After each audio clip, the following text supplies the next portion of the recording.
Introduction. At 11:47 p.m. on July 25, 1978, Louise Brown was born. Louise was the first human to be born by in vitro fertilization, IVF, a technique that allows couples with reproductive problems to have children. In IVF, egg and sperm cells are taken from the parents and mixed together in a dish in a laboratory. Fertilized embryos are allowed to develop for a small number of days before being returned into the mother's uterus to complete the pregnancy. Ever since this technology was first used, it was thought that having access to embryos outside of the body, in the lab, provided a perfect opportunity for genetic testing to see if the embryos contained genetic mutations, which could cause disease. It wasn't until 1989 that genetic testing technologies had caught up with IVF. A technique called pre-implantation genetic diagnosis, PGD, allows embryos to be tested for serious genetic abnormalities, with only healthy embryos then being returned to the mother's womb. How does it work? The first stage of PGD is the same as for IVF. Egg and sperm cells are collected from the parents. Egg donation is a long and difficult process, involving hormone injections and a medical procedure. There are potential side effects, including mood swings, headaches, night sweats, hot flushes, bloatedness, and nausea. Once they have been collected, the egg and sperm cells are mixed together in a Petri dish. For PGD, usually a single sperm cell is used in a process called intracytoplasmic sperm injection. This is to avoid there being any DNA contamination from other sperm cells present, which could affect the testing stage. Once the egg has been fertilized, it is allowed to begin dividing and to develop into the laboratory for 2 to 3 days. When the embryo has reached the 8-cell stage, a single cell is removed using a small pipette. This process is called an embryo biopsy. This does not affect the development of the embryo.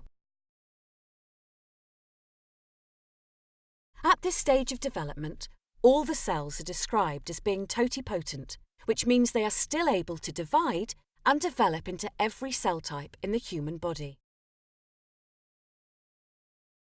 This cell is tested to see if the developing embryo has any errors. This testing can be done in a number of ways, either to look for a specific mutation or to find chromosomal abnormalities. If there is a family history of a known genetic mutation, the cell can be tested for the presence or absence of that particular mutation using a technology called polymerase chain reaction, PCR. Chromosomal abnormalities can be detected by a technique called fluorescent in situ hybridization, FISH, which tags particular sections of DNA which can then be seen under a fluorescent microscope. Once they have been tested, an embryo, or sometimes two, that meet the criteria are transferred into the mother's uterus. Other embryos, free of the genetic abnormality, can be frozen for future rounds of transfer if the first embryo does not result in pregnancy. Unwanted embryos can be donated to scientific research or destroyed. Some people are morally opposed to the destruction of embryos.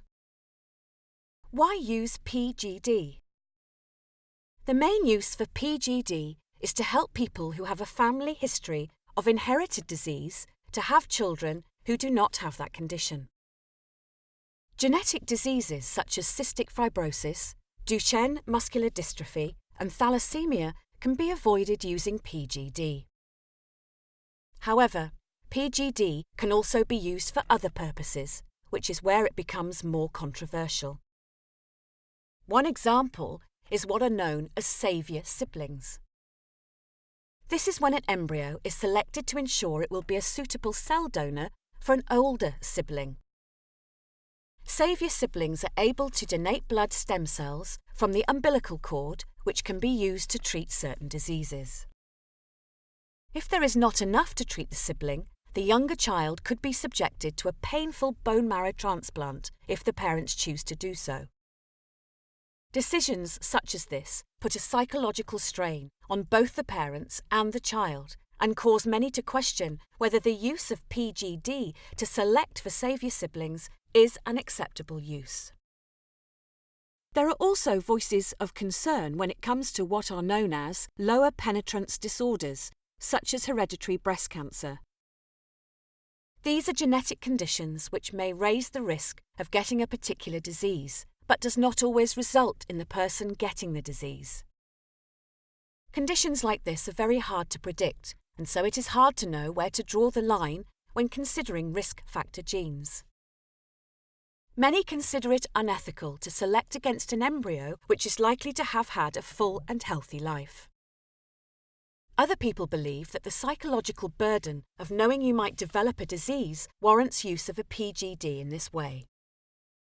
One of the most controversial uses of PGD is for what is known as social sex selection. Sometimes a disease will only affect one sex, and therefore it would be seen as reasonable to choose an embryo on this basis. However, some couples may want to choose the sex of their baby for other reasons, such as preference, family balancing, or even to replace a lost child. Selecting embryos for this reason is not currently allowed.